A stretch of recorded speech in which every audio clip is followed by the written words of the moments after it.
Unlocking English Writing welcomes you all.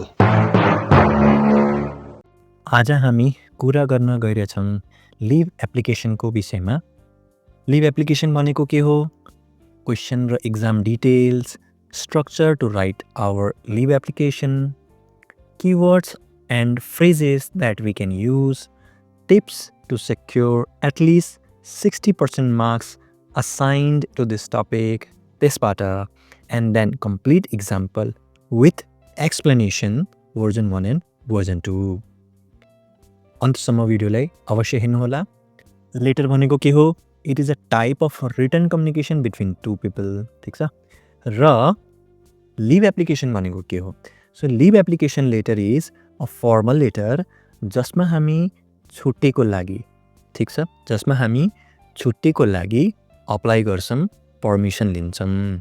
Either you are in school, college, institute, organisation, any office, you write leave application to your higher authority. उहाँले स्वीकृति दिनुभयो भने, approval दिनुभयो भने छुट्टी हुन्छ र हामीले छुट्टीको दिनमा जुन काम गर्नु छ त्यो गर्न मिल्छ ल।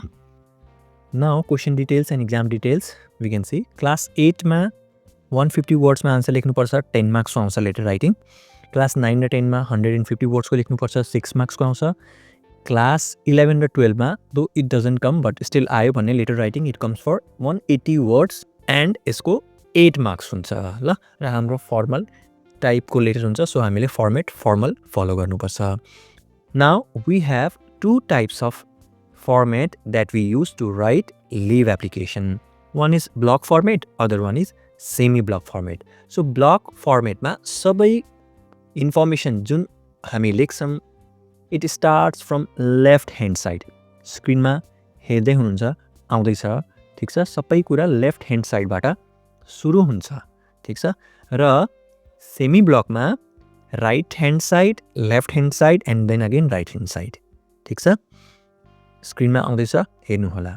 अब हामी यस स्ट्रक्चरको पार्टलाई बुझौँ। सबभन्दा पहिला हामीले टपमा डेट लेख्ने हो, त्यसपछि रिसिभर्स डेजिग्नेसन जसलाई हामीले एप्लिकेसन लेख्दैछौँ, उहाँको इन्स्टिट्युट अर अर्गनाइजेसन नेम, उहाँको इन्स्टिट्युटको एड्रेस और अर्गनाइजेसनको एड्रेस लेख्नु पऱ्यो। Then we give 1 line space, then we add subject, then again we give 1 line space, we add salutation, then we have body paragraph जहाँ हामीले 3टा पार्टमा आफ्नो लिभ एप्लिकेसनको इन्फर्मेसनहरू, कुराहरू बुझाउनुपर्छ। एन्ड देन हामीले फेरि लास्टमा 1 लाइन छोडेपछि सब्सक्रिप्सन दिने हो, त्यसपछि आफ्नो डिटेल्सहरू दिने हो। यहाँ ध्यान दिने कुरा के छ भन्दाखेरि being a student if you are writing, हामीले आफ्नो नाम लेखिसकेपछि आफ्नो क्लास र आफ्नो रोल नम्बर भन्दा भयो। And if you are writing as an employee, ठिक छ, सो आफ्नो डेजिग्नेसन एन्ड डिपार्टमेन्ट लेख्दा भयो। I hope this is clear, ठिक छ। अहिलेसम्म एक्जाममा लिभ एप्लिकेसन लेख्न आएको छ एज अ स्टुडेन्ट, ठिक छ, इम्प्लोइको रूपमा आएको छैन। आइहाल्यो भने हामीलाई यस पार्टमा सेन्डर्स डिटेल्सको पार्टमा ध्यान राख्नुपर्छ, ठिक छ। इम्प्लोइ भएर लेख्दै हुनुहुन्छ भने ल। अब स्ट्रक्चर क्लियर भइसकेपछि बडी प्याराग्राफको 3टा पार्टमा के कसरी लेख्ने त्यसलाई पनि बुझिहालौँ, होइन? किनकि मार्क्स कन्टेन गर्छ नि त बडी प्याराग्राफमा, जुन हामीले एक्सप्लेन गर्छौँ मेन मार्क्स त त्यहाँ आउँछ हाम्रो, ठिक छ। यसमा हामीले 3टा पार्ट डिभाइड गरेको छ। फर्स्ट पार्टमा हामीले यो लेटर किन लेख्दैछौँ त्यो बताउने, र लिभ कहिलेसम्म चाहियो, कति दिनको चाहियो, कुन दिनदेखि कुन दिन, डेट, कुन डेटदेखि कुन डेट, त्यो कुरा हामीले एक्सप्रेस गर्नु पऱ्यो फर्स्ट पार्टमा, ठिक छ। फर्स्ट पार्टमा के एक्सप्रेस गर्नु पऱ्यो? लेटर किन लेख्दै हुनुहुन्छ, छुट्टीको लागि लेख्दै हुनुहुन्छ त कुन दिनदेखि कुन दिनसम्म, कुन डेटदेखि कुन डेटसम्म र कति दिनको लागि छुट्टी चाहियो लेख्ने टोटल ल। सेकेन्ड पार्टमा हामीले के लेख्ने? अब एक्सप्लेन गर्ने। छुट्टी त माग्नु भयो, ठिक छ, डिजायर त भयो छुट्टीको, तर के रिजन हो छुट्टीको लागि, ठिक छ। किन छुट्टी दिनु पऱ्यो तपाईँलाई, किन छुट्टी चाहियो तपाईँलाई, होइन? एप्रुभल पनि कुन कुराले दिने, तपाईँलाई एप्रुभल किन दिने छुट्टीको, के कारणले छुट्टी चाहिएको छ त्यसलाई बुझाउने। र त्यो छुट्टी जुन तपाईँले माग्नु भएको छ त्यसमा तपाईँको रोल के छ, रेस्पोन्सिबिलिटी के छ त्यो छुट्टी लिँदाखेरि, ठिक छ। जहाँ तपाईँ जानुहुन्छ, केही कामको लागि जानुहुन्छ, कुनै कुरामा इन्गेज हुनुहुन्छ, त्यहाँ तपाईँको रोल र रेस्पोन्सिबिलिटी के छ त्यसलाई पनि इलाबोरेट गरिदिनु पऱ्यो, एक्सप्लेन गरिदिनु पऱ्यो होला। अब हाम्रो थर्ड पार्ट आउँछ। थर्ड पार्टमा हामीले के गर्नु पऱ्यो? Being employee or being student, हाम्रो जुन आफ्नो प्रोफेसनल रोल रेस्पोन्सिबिलिटी छ। अब 5 दिनको 4 दिनको 3 दिनको छुट्टी लिँदाखेरि जुन कामहरू पेन्डिङ हुन्छ अब त्यसलाई हामीले आएर फेरि पनि गर्ने कम्प्लिट गर्ने भनेर एस्योरेन्स दिनु पऱ्यो अनि पोलाइटली फेरि रिक्वेस्ट गर्नु पऱ्यो कि प्लिज मेरो छुट्टी एप्रुभ गरिदिनु, यो लिभ एप्लिकेसन कन्सिडर गर्नु भनेर। ठिक छ, I hope you understood, you have understood. ठिक छ, छैन भने फेरि एकपल्ट रिपिट गरेर हेर्नु होला, यु विल गेट क्ल्यारिटी। ठिक छ, रिभिजन अलवेज मेक्स अस, ठिक छ, test test test fill in the blanks. ठिक छ, अब सरी अब हामीले के हेर्नेछौँ, what are the phrases and keywords that we can use. ठिक छ, सो हामीले के युज गर्न सकिन्छ, please allow me leave from date. ठिक छ, I am writing this application for your kind information, I will be engage in, I will have the responsibility of, due to unavoidable circumstances, I humbly request, kindly grant me leave, I shall be grateful for your kind consideration. So, यस्तो फ्रेजेसहरू किवर्ड्सहरू तपाईँले use गर्दा भयो, तपाईँले अरू पनि आउँछ भने त्यो पनि एड गर्दा हुन्छ, but generally we use these only. ल, अब हामीले हेर्नेछौँ 60% मार्क्स कसरी ल्याउने भनेर। ठिक छ, जुन क्लासमा पनि तपाईँहरू पढ्दै हुनुहुन्छ यो क्वेसन आउँछ, त्यो फुल मार्क्सबाट 60% कसरी ल्याउने, जुन स्ट्रक्चर मैले बुझाएँ त्यसको आधारमा आन्सर लेख्ने, डेट जहिले मेन्सन गर्ने, कुन डेटमा छुट्टी चाहिएको छ, कुन दिनदेखि कुन दिनसम्म चाहिएको छ, डेज भन्ने, पोलाइट र फर्मल राख्ने। ठिक छ, वर्ड लिमिटको ध्यान राख्ने, स्मल र क्लियर सेन्टेन्स लेख्ने र हाम्रो इन्डिङ पोलाइट हुनु पऱ्यो रिक्वेस्ट गरेर। ल, अब के गर्ने त, तिमी जाने सिल्लागोडी, म जाने सिक्किमतिर होइन, म त अब जाँदैछु इक्जाम्पल सल्भ गर्नेतिर। ल, अब इक्जाम्पल बुझौँ। क्वेसन रहेको छ, you want to attend your sister's wedding in your home town, write a leave application letter for a week requesting the principal of your school in about 150 words. अब यो question आयो, यसमा तपाईँले छुट्टीको लागि आवेदन लेख्नु छ भनेर छ, कति दिनको लागि, 1 विकको लागि, 1 हप्ताको लागि। ल, यति कुरा बुझ्नु होला यसमा। अब हामी आफ्नो आन्सरतिर लाग्छौँ। अब आन्सरतिर जाँदाखेरि सबभन्दा पहिला फर्मेटको आधारमा आन्सरलाई बिल्ड गर्नु पऱ्यो, त फर्मेट याद गर्नु पऱ्यो, रिकल गर्नु पऱ्यो। सबभन्दा पहिला डेट लेख्ने, डेट लेख्यौँ, त्यसपछि प्रिन्सिपलको डेजिग्नेसन, स्कुल नेम, एड्रेस सबै लेख्यौँ, to the principal ABCD English secondary school Mechinagar 8 इटाबाट तपाईँले आफ्नो एड्रेस हाल्दा भयो। Then we need to write subject, so application for 1 weeks leave, किनकि 1 हप्ताको लागि भनेको छ क्वेसनमा।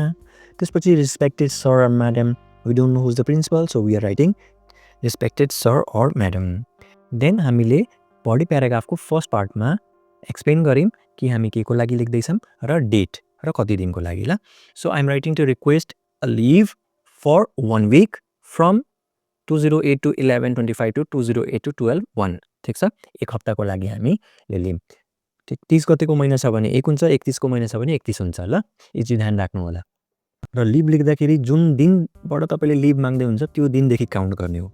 सो 25 देखि काउन्ट हुन्छ, 25, 26, 27, 28, 29, 30। ठिक छ, 6 दिन भयो। 30 को महिना छ भने फेरि 1 गते, सो 1 गते 7 दिन भयो। ल, यसरी काउन्ट गर्ने हामीले। अब नेक्स्ट सेकेन्ड पार्टमा हामीले के लेख्ने, छुट्टी किन चाहियो, रिजन दिने, रिजन एक्सप्लेन गर्ने। त्यो रिजन एक्सप्लेन गरिसकेपछि मेरो रोल रेस्पोन्सिबिलिटी के छ त्यो छुट्टीमा गएर के गर्नु छ त्यसलाई एक्सप्लेन गर्ने। सो हामीले त्यही एक्सप्लेन गरेको छ। So I am giving you an outline to think to write your leave application. यो पनि ध्यान राख्नु होला, म बिचबिचमा कुराहरू एक्सप्लेन गर्दैछु, मिन्स आई एम गिभिङ यो थट प्रोसेस कि कसरी सोच्ने हो एक्जाममा, क्लास वर्क गर्दाखेरि पनि यो आन्सरहरू लेख्नको लागि। ल, मेरो सबै भिडियोमा यो प्रोसेस तपाईँले पाउनुहुन्छ, हेर्नु भएको छैन भने हेर्नु होला अरू भिडियोहरू पनि। ल, so coming back to this topic, for your kind information I need this leave to attend my sister's wedding ceremony. ठिक छ, आफ्नो दिदीको बिहे छ या बहिनीको बिहे छ, त्यसमा जाँदैछौँ। जेनरली अब क्लास 10मा पढ्दैछौँ भने त हामी दिदीको बिहे हुन्छ त्यसमा जाँदैछौँ भनेर भनेको छ। So my family has given me some duties and responsibilities. अब फ्यामिलीले कुनै रिस्पोन्सिबिलिटी ड्युटी दिनुभयो, त्यही भएर मलाई छुट्टी चाहियो। So it is really important for me to be there भनिदिएँ मैले।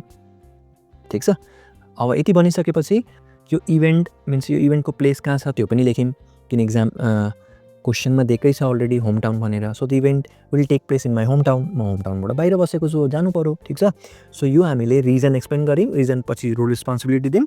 ठिक छ, अब नेक्स्ट थर्ड पार्टमा हामीले के गर्ने मैले सम्झाएको थिएँ प्रोफेसनल रोल एन्ड रिस्पोन्सिबिलिटीको कुरालाई बुझाउने सो अब जुन पनि क्लास वर्कहरू पेन्डिङ हुन्छ टास्कहरू वर्कहरू प्रोजेक्टहरू जुन पेन्डिङ हुन्छ आएर गर्ने एस्योरेन्स दिने त्यसको लागि प्रमिस गर्ने एन्ड फेरि के गर्ने रिक्वेस्ट गर्ने कि प्लिज मेरो एप्लिकेसन कन्सिडर गरेर लिभ एप्रुभ गरिदिनु भनेर ठिक छ यो सोचले तपाईँले आफ्नो शब्दमा पनि लेख्नुभयो भने you will get marks don't worry ठिक छ अब लास्ट पार्टमा के लेख्ने ठिक छ सब्सक्रिप्सनमा के लेख्ने त्यो कुरा आउँदैछ सब्सक्रिप्सनमा हामीले लेख्ने yours obediently or yours sincerely out of this two you can write any one and then Arpit Chauhan name लेखेको छ क्लास 10 रोल नम्बर 10 ठिक छ सो यो स्टुडेन्ट हो Arpit Chauhan that's why he is giving class and roll number ठिक छ अब यति प्रोसेस तपाईँले बुझ्नुभयो भने र यहाँसम्म भिडियो हेर्नुभएको छ भने I am really glad I am really thankful to you ठिक छ अब कम्प्लिट आन्सर स्क्रिनमा आउँदैछ फेरि पनि हेर्नुहोला र यसमा हामीले सेमी ब्लक स्ट्रक्चर फलो गरेको छ ठिक छ यो ध्यान दिनुहोला सेमी ब्लक स्ट्रक्चर फलो गरेको छ ठिक छ राम्ररी पढ्नु होला एकपल्ट फेरि पनि अब हामी लाग्छन् भर्जन 2 तिर सो भर्जन 2 मा के हुन्छ कस्तो हुन्छ भन्दाखेरि भर्जन 1 मा हामीले सिम्पल सेन्टेन्स सिम्पल स्ट्रक्चर र सिम्पल वर्ड्सहरू युज गरेको थियो भर्जन 2 मा little complex structure and complex vocabulary त्यति नै हो फरक ठिक छ प्रोसेस त्यही हो लेख्ने आइडिया त्यही हो लेख्ने थट प्रोसेस त्यही हो लेख्ने सिस्टम त्यही हो फर्मेट त्यही हो अब फर्मेट चाहिँ मैले यहाँ कुन युज गरेको छ ब्लक गरिदिएको छ त्यसमा सेमी ब्लक गरेको त्यसमा ब्लक गरिदिएको छ no problem but the thought process and the writing style is same just we are adding few more good words better vocabulary and then little complex structure त्यति हो पढ्दै जानु to the principal ABCD English secondary school Mechinagar 80 application for 1 week's leave respected sir madam with due respect I am writing you to request a leave of absence भनेर यहाँ phrase use गऱ्यौँ हामीले for 1 week ठिक छ यसरी नै पढ्दै जानु from this date as I have to attend my sister's wedding ceremony यही हामीले लेखिदिउँ त छुट्टी चाहियो किन चाहियो त्यो लेखिदिउँ एन्ड देन सेकेन्ड पार्टमा हामीले सबै कुरा एक्सप्लेन गऱ्यौँ के गर्छु म गएर के हुन्छ इभेन्टमा अलिकति एक्सप्लेन गरेर मेरो रोल्स रेस्पोन्सिबिलिटी बताएर त्यही थट प्रोसेस छ ठिक छ now you can read there are some words like significant several rituals assign the mentioned days, assure humbly for the said duration. So these are some good phrases, vocab that you have used just को marks आउँछ 1 mark होइन so यो all together तपाईँले यसरी लेख्नुभयो भने you will get 8 out of 8, 6 out of 6, 10 out of 10 ठिक छ यसरी लेख्नु होला मेरो बुझाउने पढाउने सम्झाउने whatever you call it instruct गर्ने तरिका मन परेको छ भने लाइक गर्नुहोला फलो गर्नुहोला शेयर गर्नुहोला कमेन्ट पनि गर्नुहोला exam is nearby if you are watching before exam I would like to say all the best for your exams signing off Abhishek Gautam